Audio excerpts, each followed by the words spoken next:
এই যে কাপলটাকে দেখছেন, এরা একটু পরে এমন একটা অসম্ভব কাজ করতে যাবে যেটা আপনি একটু বিশ্বাস করতে পারবেন না। এরা এমন এমন কিছু জিনিস করবে যেটা দেখে আপনার চোখ রীতিমতো কপালে উঠে যাবে।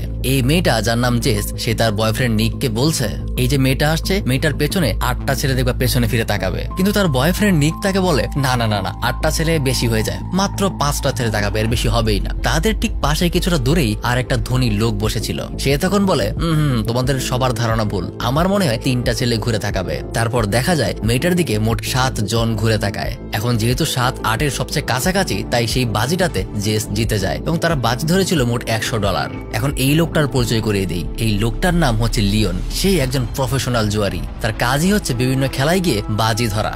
জেস আর নিকের সাথে একটা বাজি ধরে সে যেহেতু ইন্টারেস্ট পেয়ে গেছে, তাই সে সামনেও তাদের সাথে আরেকটা বাজি ধরতে চায়। এবার লিওন একটু সিরিয়াস ছিল আর সে এমনিতেই প্রফেশনাল জুয়ারি, তাই তার কাছে বাকি দুইজন পরপর 2বার হেরে যায়। 2টা বাজিতে টোটাল $10,000 তারা হেরে ফেলে। এতে নিক আর জেসের মাথায় কিছুটা জেদ চেপে যায়। তখন তারা আবার বাজি ধরে সামনে থাকা প্লেয়ারের বলটা হাত ফসকে পড়ে যাবে, যেখানে লিওন বলে না, এবার বলটা ক্যাচ ধরে ফেলবে। কিন্তু এবারও লিওনের কথাটাই সত্যি হয়, যার কারণে আবারও জেস আর নিককে বাজিতে হেরে যেতে হয়।